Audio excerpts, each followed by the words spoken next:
And welcome into the DMV Zone. I'm Rita Morocco. We got a lot to get to. A busy day here in the newsroom as well. As you know, in D.C., voters went to the polls for primary election day. Board of Elections showing former D.C. Councilmember Janice Lewis-George holding the lead today for the Democratic nomination for mayor as vote counting continues at this hour. And that's just one of several key races. Another one step closer to filling the seat of longtime D.C. Congresswoman Eleanor Holmes Norton. We've got Axios reporter Janae Dill. You've been tracking everything, Janae, with Axios as to where things stand at this hour.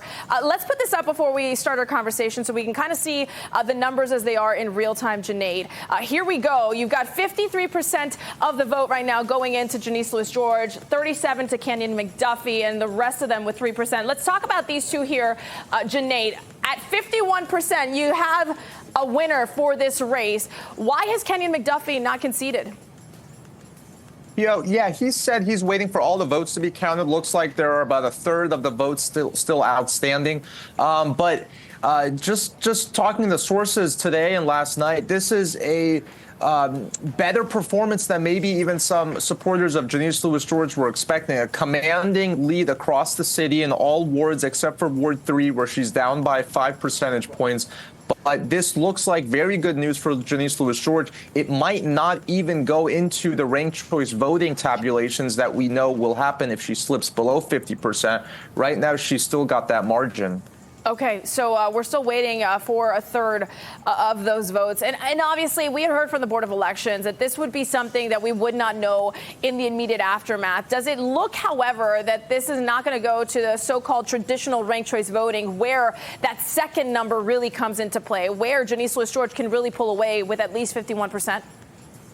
Right, yeah. Right now, it's hard to predict, really, but it does seem like she has the kind of victory and the votes that are left outstanding look like they will be coming from a lot of it from places where she's already leading. So presumably she will have the ability to sustain that margin of her lead and maybe even add on to it.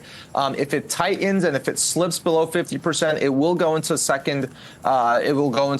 ranked choice voting rather, and that will take into the weekend for the Board of Elections to give updates. All right, and obviously this was not the only race that we were watching here. We're also watching that D.C. Council at large positions, and we'll put up the numbers here for the candidates. Here you go. All right, Oye Owalewa there with 34%, and then you see the remaining here. Is ranked choice voting here applying to this race? Are we waiting for the tabulation on these numbers?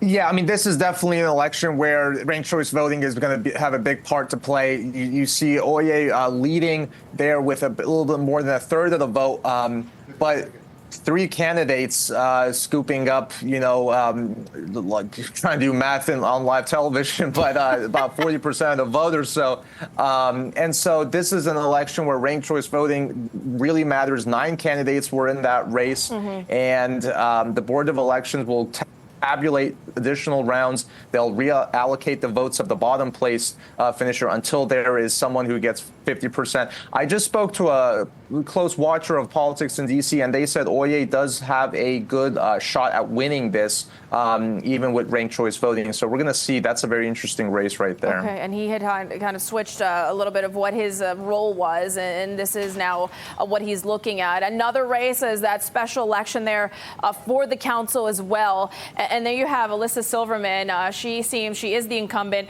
seeming to retain that position strongly here. So at this point, even though you have about 40% of the votes that still need to come in, is this a race that can be called? Well, I can't call it, but look, 55% is really good news for Alyssa Silverman. She looks like she'll win that race.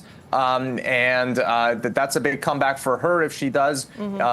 She lost her seat to Kenyon McDuffie 2 years ago, and this is sweet for her because now Kenyon McDuffie looks like he's on the way out, and she might be coming back in. That's right. She was on the council, pardon me, and she's coming back now.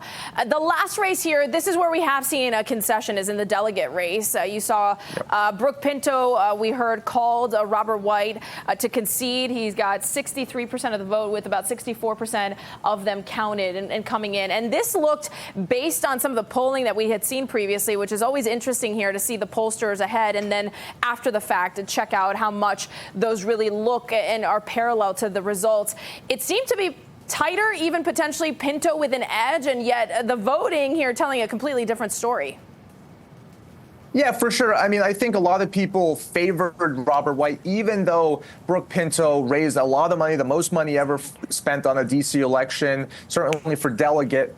Robert White ran on a more progressive message. He's won citywide before. He has more name recognition. And he said he wanted to inherit what is a civil rights seat from his point of view after Delegate Norton's 35 years in office. So that race was called last night by the AP. And, the politics of this is very interesting because now they'll get to select someone new for that seat.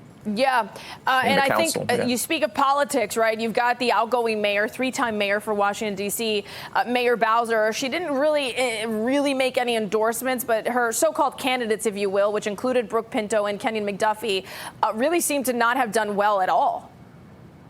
Absolutely. I mean, this is a 180 from Mayor Bowser and sort of the business-friendly mayors that D.C. has had. D.C., it looks like, just elected a Democratic Socialist for mayor. There are several council members who identify as very progressive or Democratic socialists who could be joining the council now, too. This is the farthest left the city hall has swung, it appears. And this is a big victory for labor unions. It's a big victory for these candidates who were maybe newer to politics and really broke through. And I think one thing we can say is Janice Lewis-George and a lot of these other candidates may have hit the two buttons that really mattered for liberal D.C. residents, which was everything's getting expensive, and they believe Trump is making it worse. And I think those two issues really animated their voters. Well, and Trump may have really made it worse for Kenyon McDuffie after those comments that he made recently, where he said that he would definitely consider home rule there with Janice Lewis-George as mayor. And she even said that those comments likely are the ones that pulled her over the edge. That's right. Yeah, we talked to her after her victory speech, and she said she spoke to voters who told her Trump is against you, so I'm going to be for you. And so I think that definitely did put out some people into polling stations or late on. This was an election with a lot of undecideds. It does look like turnout won't be low. It looks like turnout's pretty solid with more votes to be counted. So this is a big shuffle in D.C. politics. Wow. All right. I know you'll be covering it, and we'll be talking about it. And definitely check out Janae's reporting there with Axios. We appreciate it. Thank you so much, Janae. And as you know, the results are still pouring in, and we have much more to come on Election Day results for D.C. and for all the races. You can catch that on our Fox Local app, fox5dc.com. And, of course, download the app. It is free to stream, and we thank you for those who are already watching us on Fox Local for using that app to do so. In the meantime, we're going to move on here to topic number 2, because today the defense team for Luigi Mangione now planning to use a psychiatric defense at his state murder trial this fall. Attorneys argue Mangione experienced a, quote, extreme emotional disturbance when he fatally shot United Healthcare Chief Executive Brian Thompson back in December 2024. In today's hearing, a New York judge said he now plans to unseal records tied to an affirmative defense allowed to state criminal defendants charged with a murder. Criminal defense attorney Eric Fatt is here to break down what exactly this means and the new strategy from the defense. What do you make of it, Eric? Well, Marina, this is a rather unique defense. My understanding is it exists in New York, and I'm not aware of anywhere else where it's available. It's a partial defense. And so he's essentially saying, yes, I did the murder, but I was under an extreme emotional disturbance for which there was a reasonable explanation. If he prevails and convinces a jury of that brings the conviction down to first-degree manslaughter, where he's looking at 25 years max, and that could be in a psychiatric facility. Okay, let's talk about that, because usually a jury is presented with the charges, and to every charge, they must either decide if you're guilty or not guilty. And every charge really brings within a rubric, if you will, of what exactly the jury is looking at. When you talk about this emotional disturbance and bringing it down from a murder charge now to manslaughter, what exactly is the difference here in the definition of these charges? Sure. So first-degree murder is that he killed this person intentionally and after deliberation.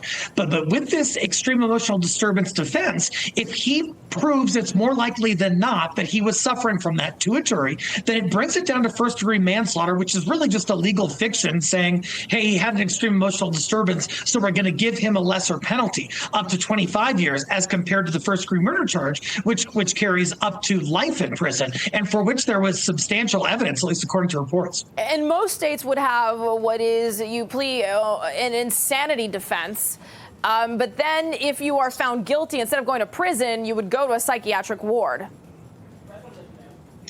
That's right. And so this differs from an insanity defense in several ways. Insanity, there has to be a psychiatric condition or a biological or mental disease or defect that makes a person not be able to tell right from wrong. In this case, extreme emotional disturbance, it can just be emotional, although it should be buttressed by a psychiatric condition. On top of that, it's a partial defense, so it wouldn't acquit him, whereas insanity defense, it would mean he's not convicted. This defense means he is convicted, but of a lesser offense and facing lesser potential penalties. How difficult is this going to be from a defense perspective to convince this jury that this was not premeditated, that in fact it's manslaughter? So a big piece of that, Marina, is convincing a jury it's more likely than not that he was suffering from extreme emotional disturbance for which there was a reasonable explanation. That second part is going to be a little more difficult. A typical example is if a person walks in on their partner cheating on them and then they take some violent action. They're under emotional disturbance there, and there's a reasonable explanation for it. And so we'll have to see what Luigi Mangione's purported reasonable explanation is in terms of why he was experiencing this alleged emotional disturbance. All right, a big break there in this case, or at least breaking news. We'll see what continues and what the judge says and allowing this, which is also going to be a big part of this trial. Eric Faddis, criminal defense attorney, with us here on the DMV Zone. We appreciate it. Thank you so much. Stay with us.